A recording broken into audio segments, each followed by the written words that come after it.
എല്ലാവർക്കും നമസ്കാരം. ₹1 ചെലവില്ലാതെ grow bag പോലും വാങ്ങാതെ വീട്ടിൽ എങ്ങനെ നല്ല ഒന്നാന്തരം വെണ്ട കൃഷി ചെയ്യാം എന്നാണ് ഇന്നത്തെ വീഡിയോയിൽ നമ്മൾ നോക്കാൻ പോകുന്നത്.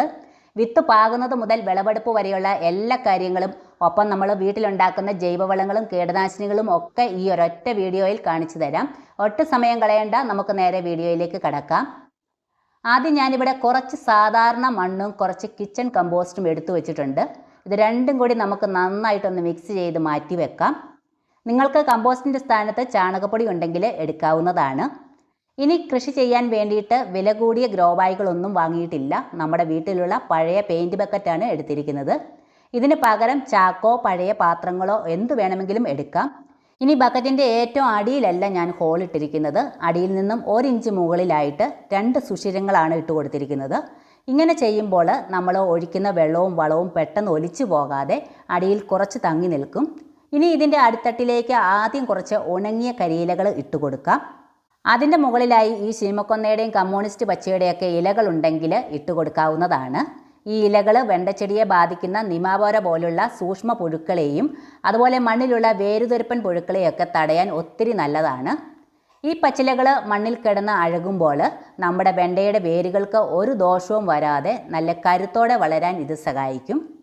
ഇനി നിങ്ങളുടെ കയ്യിൽ ഈ പച്ചിലകൾ ഇല്ലെങ്കിൽ നമ്മൾ നേരത്തെ മിക്സ് ചെയ്ത മണ്ണിൻ്റെ കൂടെ ഒരു പിടി വേപ്പിൻ പിണ്ണാക്ക് ചേർത്താലും മതി. ഇനി ഈ പച്ചിലകൾക്ക് മുകളിലേക്ക് നമ്മൾ നേരത്തെ മിക്സ് ചെയ്ത് വെച്ചിരിക്കുന്ന മണ്ണും കമ്പോസ്റ്റും കൂടി നിറച്ചു കൊടുക്കാം. ഇനി നമുക്ക് തൈകൾ നടാം. ഞാനിവിടെ നടാൻ എടുത്തിരിക്കുന്നത് നല്ല ഒന്നാന്തരം ആനക്കൊമ്പൻ വെണ്ടയുടെ തൈകളാണ്.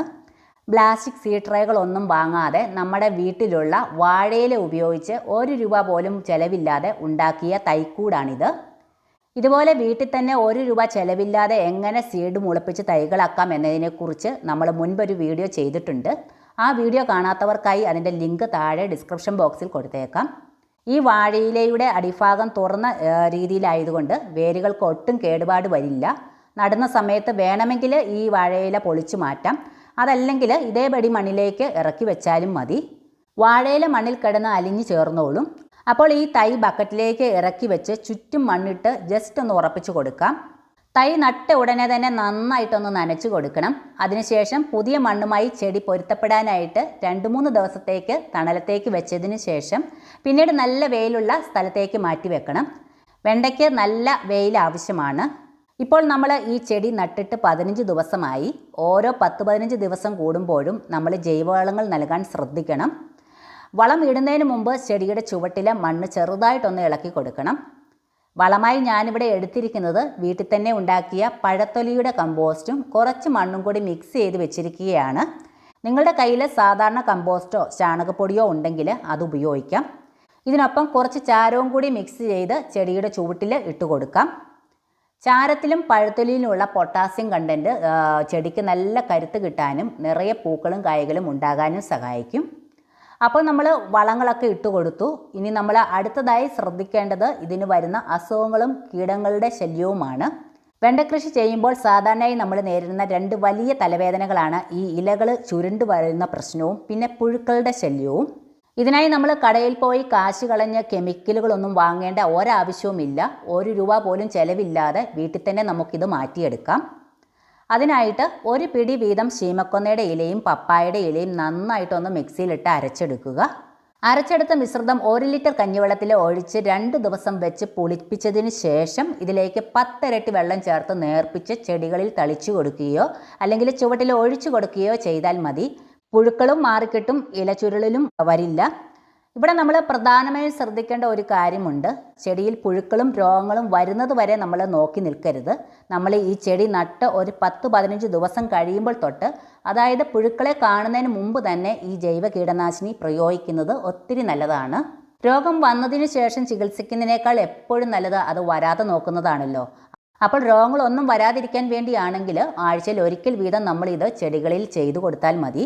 അതല്ല, ഇനി നിങ്ങളുടെ വെണ്ടയിൽ ഓൾറെഡി പുഴുക്കളുടെ ശല്യമോ രോഗങ്ങളോ ഒക്കെ വന്നിട്ടുണ്ടെങ്കിൽ ഒന്നിടവിട്ട ദിവസങ്ങളിൽ വീതം ഇത് കൃത്യമായി ചെയ്തു കൊടുക്കണം.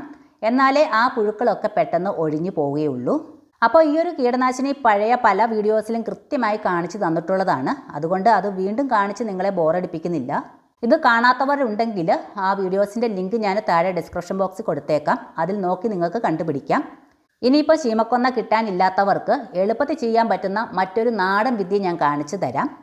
ഇത് നമ്മുടെ അടുക്കളയിലെ ചാരവും കുറച്ച് മഞ്ഞൾപ്പൊടിയും കൂടി നന്നായിട്ടൊന്ന് മിക്സ് ചെയ്തെടുക്കുക.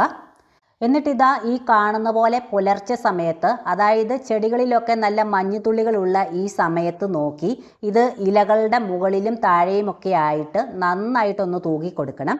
ഇലയിൽ മഞ്ഞുള്ളത് കൊണ്ട് ഈ ചാരവും മഞ്ഞൾപ്പൊടിയും അതിൽ നല്ലതുപോലെ ഒട്ടിപ്പിടിച്ച് കിടന്നോളും. ഇത് കിടക്കുന്നത് കൊണ്ട് പുഴുക്കൾക്കൊന്നും ഈ ഇല വന്ന് തിന്നാൻ പറ്റില്ല. അവ പെട്ടെന്ന് തന്നെ ഒഴിഞ്ഞു പൊക്കോളും. ഇനി നമ്മുടെ ബക്കറ്റിലുണ്ടായ ആനക്കൊമ്പൻ വെണ്ടയ്ക്ക ഞാൻ വിത്തിനായിട്ട് ഉണക്കാൻ നിർത്തിയിട്ടുണ്ടായിരുന്നു.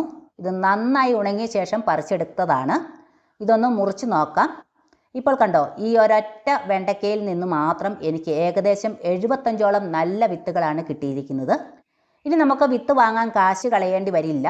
ഇനി ഈ വിത്തുകൾ മണ്ണും കമ്പോസ്റ്റും നിറച്ച ഒരു ചെറിയ ട്രേയിലോ അല്ലെങ്കിൽ മറ്റു പാത്രങ്ങളിലോ ഒക്കെ പാകി കൊടുക്കാവുന്നതാണ്. നിങ്ങൾ കടയിൽ നിന്ന് വാങ്ങുന്ന വിത്തുകളാണ് ഉപയോഗിക്കുന്നതെങ്കിൽ ഇതുപോലെ നേരിട്ട് പാകി കൊടുക്കരുത്. ഒന്നെങ്കിൽ ഒരു അരമണിക്കൂർ അല്ലെങ്കിൽ മാക്സിമം 2 മണിക്കൂർ സാധാരണ വെള്ളത്തിലോ കഞ്ഞിവെള്ളത്തിലോ അതല്ലെങ്കിൽ ലേശം സുഡോമോണസ് ലൈനിയിലോ ഒന്ന് മുക്കി വെച്ചതിന് ശേഷം മാത്രമേ നടാവൂ. അങ്ങനെ ചെയ്താൽ വിത്തുകൾ ഒന്നും കേടുവരാതെ കുറച്ചുകൂടി പെട്ടെന്ന് മുളച്ച് കിട്ടാൻ ഒത്തിരി നല്ലതാണ്. ഞാനിപ്പോൾ നമ്മുടെ വീട്ടിലെ ഫ്രഷ് വിത്തായതുകൊണ്ടാണ് നേരിട്ട് നടുന്നത്. ഇപ്പോൾ ഈ കാണുന്നത് നമ്മൾ വിത്ത് നേരിട്ട് നട്ടിട്ട് പോലും വെറും 7 ദിവസം കൊണ്ട് നമ്മുടെ വിത്തുകളെല്ലാം മുളച്ച് തൈകളായിട്ടുണ്ട്. ഈ തൈകൾ ഇനി നമ്മൾ പറമ്പിലേക്ക് നേരിട്ട് നടാൻ പോവുകയാണ്. ഇപ്പോൾ നല്ല മഴക്കാലമായതുകൊണ്ട് വെള്ളം കെട്ടി നിന്ന് വേരുകൾ ചീഞ്ഞു പോകാതിരിക്കാൻ ഇതുപോലെ മണ്ണ് നന്നായിട്ട് പൊക്കി ചെറിയൊരു കൂന പോലെ അല്ലെങ്കിൽ ഒരു മൺതിട്ട പോലെ ആദ്യം കൂട്ടി വെക്കുക. എന്നിട്ട് ഈ കൂനയുടെ മുകൾ ഭാഗത്ത് നടുവിലായിട്ട് ചെറിയൊരു കുഴി ഉണ്ടാക്കുക. ആ കുഴിക്കകത്തേക്ക് ഒരു പിടി കമ്പോസ്റ്റ് വളം ഇട്ടുകൊടുത്തതിന് ശേഷം അവിടെയുള്ള മണ്ണുമായിട്ട് നന്നായിട്ടൊന്ന് മിക്സ് ചെയ്യാം. അതിനുശേഷം തൈകൾ വെച്ച് കൊടുത്തിട്ട് ചുറ്റുമുള്ള മണ്ണ് കൂട്ടിക്കൊടുത്ത് ചുവട് ജസ്റ്റ് കൈകൊണ്ടൊന്ന് അമർത്തി ഉറപ്പിച്ചാൽ മതിയാകും. അതുപോലെ നിലത്ത് നടുമ്പോൾ ചെടികൾ തമ്മിൽ ഒരു 45 മുതൽ 60 സെൻറ്റിമീറ്റർ അകലവും വരികൾ തമ്മിൽ ഒരു 60 സെൻറ്റിമീറ്റർ അകലവും ഉണ്ടായിരിക്കണം. ഇങ്ങനെ ചെയ്യുമ്പോൾ എത്ര വലിയ മഴ പെയ്താലും വെള്ളം ചുവട്ടിൽ കെട്ടിക്കിടക്കാതെ വശങ്ങളിലേക്ക് ഒലിച്ചു പൊക്കോളും. നമ്മുടെ വെണ്ടത്തൈകൾ ഒട്ടും ചീഞ്ഞു പോകാതെ നല്ല കരുത്തോടെ വളരുകയും ചെയ്യും. കൂടാതെ ചെടികൾക്ക് ആവശ്യത്തിന് വെളിച്ചവും വായുസഞ്ചാരവും കിട്ടുകയും ചെയ്യും. ഇപ്പോൾ നിങ്ങൾ കാണുന്നത് ഞാൻ നിലത്തും പാത്രങ്ങളിലും നട്ട വെണ്ടയിൽ നിന്നുള്ള വിളവെടുപ്പാണ്. ആദ്യമായി വെണ്ട കൃഷി ചെയ്യുന്നവർക്ക് ഉപകാരപ്പെടുന്ന കുറച്ച് പ്രധാനപ്പെട്ട ടിപ്പുകൾ കൂടി പറഞ്ഞു തരാം. ഒന്നാമത്തെ ടിപ്പ്, വെണ്ടയിൽ പൂക്കൾ വിരിയുന്ന സമയത്ത് മണ്ണ് ഒട്ടും ഉണങ്ങിപ്പോകാൻ അനുവദിക്കരുത്. ആവശ്യത്തിന് ഈർപ്പം ഇല്ലെങ്കിൽ പൂക്കൾ കൊഴിഞ്ഞു പോയേക്കാം. ഈ സമയത്ത് നമ്മുടെ കഞ്ഞിവെള്ളത്തിൽ ഇരട്ടി വെള്ളവും അല്പം മഞ്ഞപ്പൊടിയും കൂടി കലക്കി ചുവട്ടിൽ ഒഴിച്ചു കൊടുക്കുന്നത് പൂകൊഴിച്ചിൽ തടയും. ഇനി രണ്ടാമത്തെ ടിപ്പ്, വെണ്ടയുടെ ഇലകളുടെ അടിയിൽ വെള്ളപ്പൊടി പോലെ കാണുന്ന ഫംഗസ് രോഗം വരാതിരിക്കാൻ വീട്ടിലുള്ള പുളിച്ച മോര് 10 ഇരട്ടി വെള്ളം ചേർത്ത് നേർപ്പിച്ച ഇലകളിൽ തെളിച്ചാൽ മതി. ഇതൊരു മികച്ച സീറോ കോസ്റ്റ് ഫംഗിസൈഡാണ്. അടുത്ത മൂന്നാമത്തെ ടിപ്പ്, നമ്മൾ ഒരു വെണ്ടയ്ക്ക പറിച്ചെടുക്കുമ്പോൾ അതിന് തൊട്ട് താഴെ നിൽക്കുന്ന ഈ വലിയ ഇല കൂടി അങ്ങ് മുറിച്ച് മാറ്റണം. കാരണം ഈ ഇലയുടെ ലക്ഷ്യം ഈ വെണ്ടയ്ക്കയ്ക്ക് ഭക്ഷണം എത്തിക്കുക എന്നതായിരുന്നു. ഇനി ഇത് അവിടെ നിർത്തിയാൽ ചെടിയിലെ വളം വെറുതെ വലിച്ചെടുക്കും. ഈ ഇല മാറ്റിയാൽ പുതിയ ശാഖകളും പൂക്കളും വരാൻ സഹായിക്കും. പിന്നെ നമ്മൾ പ്രധാനമായും ശ്രദ്ധിക്കേണ്ട നാലാമത്തെ ടിപ്പെന്ന് പറഞ്ഞാൽ വെണ്ടയ്ക്ക എപ്പോഴും നല്ല ഇളം പ്രായത്തിൽ തന്നെ പറിച്ചെടുക്കാൻ ശ്രദ്ധിക്കണം. ഇതിൻ്റെ അറ്റം ഇതുപോലെ കൈകൊണ്ട് ജസ്റ്റ് ഒടിച്ചു നോക്കുമ്പോൾ പെട്ടെന്ന് ഒടിയുന്നുണ്ടെങ്കിൽ ഇതാണ് കറക്റ്റ് പരുവം.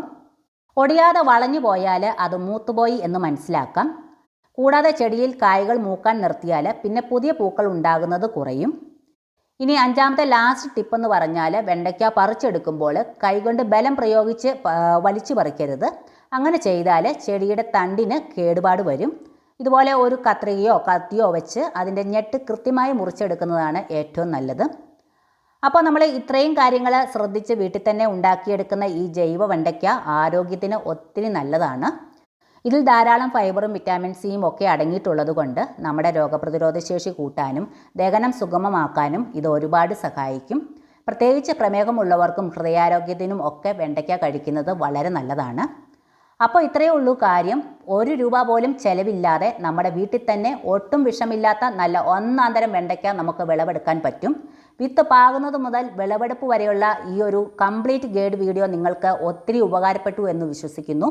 എല്ലാവരും ഇതൊന്ന് പരീക്ഷിച്ച് നോക്കണം. നിങ്ങളുടെ അഭിപ്രായങ്ങളും സംശയങ്ങളും എന്തായാലും താഴെ കമൻറ്റ് ചെയ്യുക. വീഡിയോ ഇഷ്ടമായാൽ ലൈക്ക് ചെയ്യാനും കൃഷി താല്പര്യമുള്ള കൂട്ടുകാർക്ക് ഷെയർ ചെയ്യാനും മറക്കരുത്. ഇതുപോലുള്ള കൂടുതൽ നല്ല കൃഷി അറിവുകൾക്കായി നമ്മുടെ ചാനൽ ഇപ്പോൾ തന്നെ സബ്സ്ക്രൈബ് ചെയ്തേക്കുക. അപ്പോൾ അടുത്ത നല്ല വീഡിയോയുമായി വീണ്ടും കാണാം. നന്ദി, നമസ്കാരം.